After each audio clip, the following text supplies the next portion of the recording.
Welcome to a Horror Franchise Wednesday. Let's continue the Urban Legend trilogy with part 2, or just called Final Cut, Urban Legend Final Cut. The final cut. It's the last one. Oh wait, no, there's a third one. Another franchise to do that. And so yeah, this has Jennifer Morrison from Stir of Echoes. I just watched that recently, so that was kind of funny. Coincidence to watch that movie and then watch this one like right after. I did not plan that. And this movie has a 9% on Rotten Tomatoes. That's fucking ridiculous. And a 4.3 on IMDb. This movie is not that bad. And interesting fact, I thought this was actually pretty interesting, that the composer for Halloween H2O is not only composing this movie, but he's also directing it. So we got like a John Carpenter here doing the music for the movie and directing it. And this guy's no John Carpenter. I'm not making comparisons like he's that caliber of directing here, but I'm just saying he's doing the music and he's directing it, so he's almost like a John Carpenter. So I was pretty excited to check this one out again. It's on Tubi for free if you want to check it out. And I was excited to check it out because I haven't seen it in over a decade, and I saw this movie like a dozen times as a kid. It was one of the few VHSs that I owned. I had like Critters and Child's Play and this one, and I used to always like freak out during that kidney scene. Like that one always stood out, and that was like the only thing I remembered going into this was the kidney scene and like some tunnel scene involving like a pickaxe. I remember the killer's look. I even had a Halloween costume that looked eerily similar. I don't know what it was for. I don't think it was supposed to be this movie, but I had some costume that had like a thing that zipped around your face. It was like a black net, so it kind of looked like this movie. So I used to wear it a lot too because I like this movie so much. So yeah, those were like the only things I remembered. I kind of remembered who the killer was, but even when I was watching this movie, I was like, wait, is it that guy? So I was almost watching it for the first time again because I couldn't really remember who the killer was.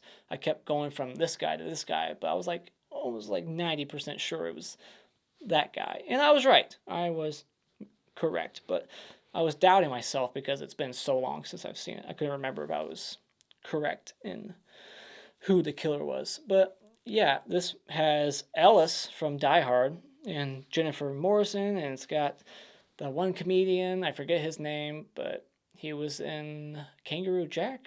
Was he in that movie? He's in a lot of movies, but movies that I grew up watching. I think he was in that Kangaroo Jack movie. He was in the Town That Dreaded Sundown remake. He's got this show called Blackish, I think. He was in Scream 4. So it's got that guy. There's a lot of actors in here that I recognize. I'm not going to give you a plot synopsis. I think you know what this movie's about. So let's go into it. What are the things that I don't like about it? I didn't really care for the mask, funny enough. I was just talking about how I had the costume, I think, or some variation of it. I didn't really care for the mask. I don't think it's a cool look. Like, compared to the first one, I like the whole coat with the axe look. And this one, it's some kind of netting. It doesn't look scary to me at all. It's just hiding their face, because it's a whodunit.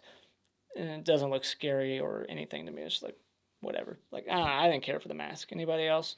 And I think this one moves a little slower than the first one. There's just a lot of, setting up red herrings. There's a lot of just some downtime in between the death scenes. It takes a while to get to the first urban legend, the kidney one. And this one has fake outs just like part one, but on top of the fake outs, this one also has a dream sequence that was just unnecessary to me. I can't stand it. And for the most part, the kills are lame. There's only one good kill in this movie, and it's the gory one. So it actually has some gore compared to part one. Part one doesn't have gore. This one has gore, but in one scene. I like the first one better. The kills are actually more memorable, a little bit more creative in the first one. In this one, you got the one standout kind of gory kill, and then the rest after that just kind of go downhill. They're not standout kills. They're not creative. I already forget them. I'm trying to think what they were. I can't remember them. So yeah, the kills are lame. And then the writing is weaker. Like I always laugh towards the end of these kind of movies where the killers give their speeches, their speech about like why they did it and how they're gonna get away with it. And it's just, this one's bad. It's like Scream 3. where they just go on for like 5 minutes, like, this is why. And it's so silly. It's just shut up and kill the person. You don't need to tell them. They're going to die. So what good is it that they know why you're doing it if they're just going to be dead 10 seconds later? I don't know why they always do that in movies. It's just stupid. But yeah, those are really all my negatives, nitpicks, is that stuff. It's just a little slower. The kills aren't that great. And I didn't like the dream sequences and fake outs in it. So yeah. And the rest I really liked. I really like that this one really sets up more red herrings than the first one. Like I thought everyone was a suspect. Everyone's a suspect, as that one guy says in Scream. This one's more campy. It's more fun. It's more silly. Way more in tone. It's not over the top. It's not slapsticky. It's not crazy. It's just the right amount of silly and campy. It's a little bit more gory than the first one. There's the one standout kill. You get a good decapitation. I like that this one is, keeping up with the continuity of the whole premise here. Like, they're not just a sequel in name only, and it's like something completely different. They could have done that if they wanted to, but they're keeping up with the story of a killer doing urban legends, and they even bring back a character from the first movie towards the end as a little cameo. I won't spoil who, but I'm sure you know. So yeah, like this one continues the gimmick. It does the whole urban legends thing, and they even like pick up where the last movie left off. At the end of that one, they were gonna do the kidney thing, but they didn't get to do it. So in this one, that's how they start it, with the kidney one. So I like the urban legends that are in this movie, and that they bring up the first movie. So again, story continuity there, and I like the Scream 3 kind of premise here, where they're making a movie, and there's a lot more meta jokes. Like this one's Scream. Like this one actually feels like a Scream inspired movie. Part 1, not so much. It gets kind of compared to Scream because it came out right afterwards, and it's like, that teenage slasher movie. But this one actually seems more like a Scream movie. It's way more meta. It's way more of a teenage slasher than the first one. And I like that this one actually has a likable, more smarter final girl. Like this final girl actually makes some smart decisions here and there that actually surprised me. So I really like the lead in this movie way more than the lead in part 1. And the score is actually really good. I mean, you got a composer doing the music, so it makes sense that the composer did a hell of a job here.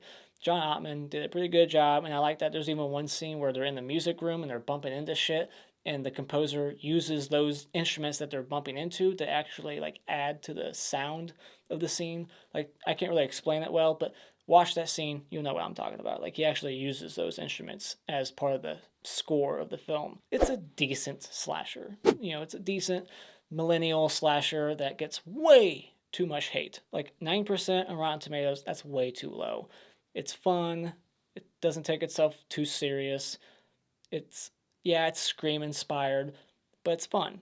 It's not overly entertaining. Like I said, it's kind of slow here and there.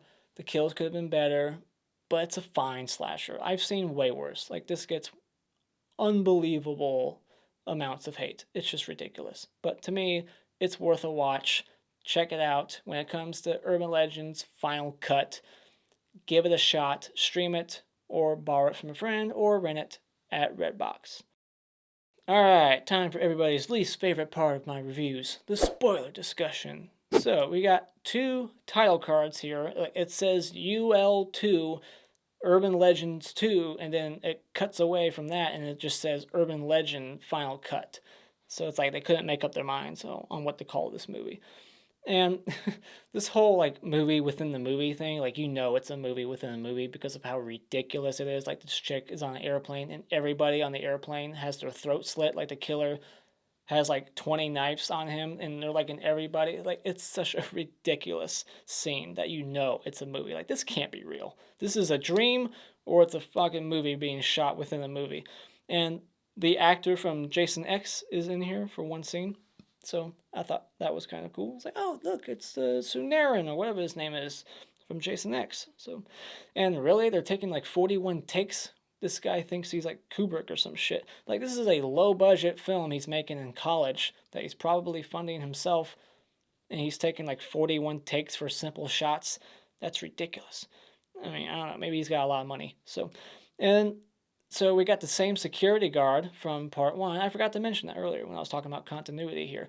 That's a character they bring back from part one, so I like that. They bring back the security guard from part one. How unlucky of her that the one college that she finally got accepted to, because she says that she's been like looking for a job for a year. The other place fired her. They covered up the murders. She's been looking for places to work at for a year, and the one that hires her has urban legend killings going on. Like, she's unlucky. So then the final girl of this movie, she goes to Ellis from Die Hard, who is a teacher, a professor at this school, and she basically feeds him the idea of killing, like, she's not telling him to go kill people, but, the idea is fed to him. He's the killer at the end of the movie. Spoiler, Ellis from Die Hard. She goes in with her thesis on what her film's going to be about, and he takes her idea, her, plot from her movie, and actually does it. Like, he's actually, he's the one killing people. I like that we get a Black Christmas little nod here, a little tribute. This girl gets the bag over her face in a closet, so it's like the opening of Black Christmas. And then we get the whole kidney urban legend thing, and she's walking around pretty good for somebody who has a missing kidney fresh. Like Dr. Gordon and Saul said, like, if you were missing your kidney, you would be in so much agony or you'd be dead. So she should be dead already, not waking up in a tub of ice, or she should be in so much agony that she wouldn't be able to stand up. Because it's not like he gave her a bunch of like Percocet and Vicodin or some shit. Like, she's waking up right after a surgery, not done by a professional, in a tub of ice, and she gets up and she's running around, slamming doors, blocking the doors. Like, she wouldn't be able to do any of that shit. She'd be like, oh my God, and she'd be dead. One or the other. I mean, I'm not an expert, but I believe Dr. Gordon when he says it. All right, she'd be in agony or she'd be dead. So, but yeah, and then like, she gets her head decapitated. It's pretty cool. Like, she breaks the bottom half of the window, and he like slams the window down on her, decapitates it. He throws her kidneys at the dog. The dog starts eating her kidneys. Always remembered that scene as a kid. And I like this little nod to part one. The two special effects guys, they walk up in the coats, the coat from part one. So that was a cool nod to part one. And so they're already filming her movie. Like, she just told her thesis to Ellis. I'm going to keep calling him that. I forget his name. Solomon? Solomon. All right. She tells him, like, here's my idea for my movie. Like, 1 or 2 scenes later, she's filming it. So it's like, is this weeks later? Like, she already has the script, she has the cast, she has the crew, she has the sets built, she has effects people, she has everything, like, already in order. It's like, is it that fast, the movie making process? Is that how quick it is? Fuck. I thought it would be a lot longer than that. So, and then I like this scene where they're actually, like, watching real footage, but they think it's fake, of the one girl dying, who's like a terrible actress in the movie, and it's pretty funny watching her like blooper reels and outtakes. And we find out that Travis had killed himself, and now he has this twin brother who's like seeking justice. He's gonna find out like who really killed him, because he doesn't believe that he actually killed himself. But that's also like a mystery throughout the whole movie. It's like, is this guy really Travis? This Trevor guy? Is he really a twin? Because nobody knew about it. Or, is he, like, he's a red herring. So I like that mystery. Like, is he really who he says he is? Did he fake his suicide? Yada, yada, yada. So that was a neat little mystery to the film that I liked. And then we get the urban legend that was kind of set up in part one with the whole roller coaster song that they talked about. In this one, they do that urban legend where, like, there's a sound recording and somebody dying in the distance, their scream gets recorded also. So that urban legend is in here. The guy who gets like hit with the flashlight or something, they're recording something called what they call wild tracks for film, sounds that they record without the camera rolling. Why would you need that much wild track for your film? Like, they're screaming for like 30 seconds. I think you got enough. And the killer gets lucky. Like, he kills this guy right on cue. Like, he needs to do it like at 12:01. They're recording at 12:01, right when he wants them to record, and he kills the guy, and he's dead right when he wants him to die, because that's the urban legend. He's got to kill him at 12:01, and it lines up perfectly for him. We get the scene that I was kind of talking about earlier, where the score is like implementing the instruments that they're bumping into, like the piano. He's like hitting the piano keys, and it's like creating this dramatic sound, and she bumps into like this other instrument. I don't know what's called. I'm an instrument person, but it makes that sound, and it actually like fits the score and fits the scene. It's pretty cool. So then we get the scene with the security guard, and she establishes that she does not even pay attention to these security cameras at all. She has like Foxy Brown or whatever playing on the TV. And then the final girl is in the tunnels. It's a long tunnel, right? But it's not that long. And by the time she gets from this point to that point, the security guard gets from her station way far away. Trust me, it's far away. All the way to the tunnel within 30 seconds. Bullshit. And she's like, I do watch these, you know. It's like, no, you don't. We just saw like 5 minutes ago that you don't watch them. You watch TV. And even if you were watching and you saw her on the surveillance, you saw her at the end of the tunnel, by the time your big, overweight ass, I'm sorry, but she's overweight. It would be even more impossible for her to pull this off. But there's no way that she could get from where she was after seeing her on the surveillance within 30 seconds or even less than that to get to the tunnels to scare her. It's a jump scare scene. There's no way that happened. Like, she is Flash. It's just fucking ridiculous. So then we get the whole tunnel of terror urban legend where, you know, there's actual dead bodies at a carnival setting. Is this tunnel thing something they actually built? Like this, or is it an actual setting? Because if it's a set they built, like seriously, like they got some impressive sets for a low budget, you know, college project. I was impressed by it. And they say these two characters' names twice in this movie, and they say it in this order, Dirk and Stan. I love Team America, and every time they said, hey, where's Dirk and Stan? I couldn't help but laugh and be like, Dirkistan? Really? Team America, that's where they go. They go to Dirkistan to fight the terrorist on Bakalakadaka Street. So fucking silly. Durka, Muhammad Jihad. Haka Sherpa, Bakala. Oh, Durka. And then, after Dirk and Stan, they both get electrocuted. She does something very smart. She's like on the outside of the ladder as the killer's going down. She's like on the outside of it. Thought that was a smart character decision there. And then we get this random love scene that comes out of nowhere, but it's a dream sequence, and she's dreaming that Travis or Trevor is killing her, so I guess she has suspicions that he might be a murderer. Then Janessa, she gets hanged. So we get another hanging kill. I'm not sure what urban legend this is. She gets hanged underneath a giant clock tower bell. And then there's a closet of dead bodies again, just like in part one. And one of those bodies looked like it was Graham. Was it Graham? Because I think Graham's alive by the end of the movie. Who the fuck was that? Was that Trevor? I didn't recognize that guy's body. So if you know who it is, let me know. And then we find out that all the victims are not being killed because they're working on this Final Girls movie. They're being killed because they worked on Travis's movie. That's the reveal there. But also, he's killing them because he wants to take credit for his awesome movie. He switched his movie with some other movie that was shitty. And he killed Travis, blah, blah, blah. And now he wants to frame the final girl here. I don't know her name. Jennifer Morrison. He wants to frame her, I think it's Amy. He wants to frame Amy because her daddy, over 20, 30 years ago, got this Hitchcock Award and fucked his career over. Like, her father ruined his career, and now he's stuck teaching at this college. So he lays it all out. He's like, here's why your daddy did this. I'm killing these students because of this. I'm taking credit. I'm going to get a 3-picture movie deal. I'm going to do this. I'm framing you. It goes on and on and on, all at gunpoint. It's like, just pull the trigger, end this shit. No one cares why you're doing it, all right? Maybe the audience does, but these characters don't need to know within the movie.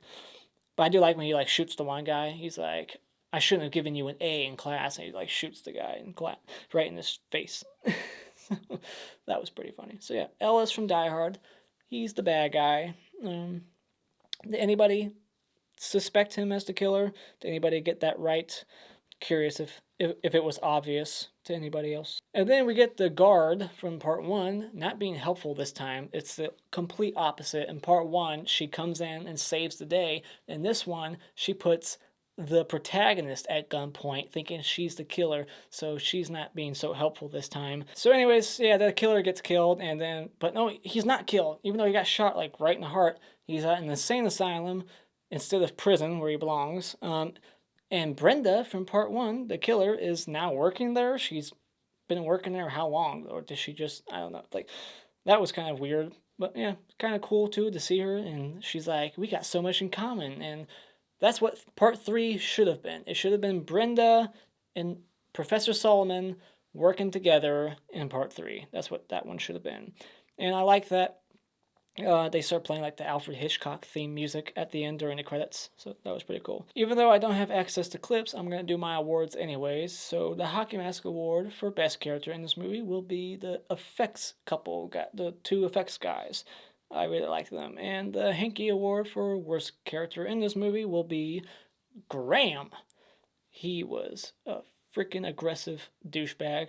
And the hottest chick in this movie will be Janessa. And then the Clapper Award will be the whole kidney urban legend scene / decapitation scene, which is my Mr. Hat Award for Best Kill, is the whole decapitation. That's the only gory kill in the movie. And the Mr. Twig Award for Worst Kill in this movie will be Simon. I don't remember how he died. I've watched like 10 movies since I've watched this movie. So, thinking back, who is Simon? Oh yeah, he got hit with a flashlight or whatever it was. So yeah, he got hit in the head. That's how he died. So there you go. Those are my thoughts on Urban Legends 2. Let me know what you thought about it in the comments below. Thank you so much for joining me tonight. If you like what you've seen here, you can hit this like button and become a subscriber today just by clicking on my cartoon face in about 5 seconds. And until next time, Auf Wiedersehen.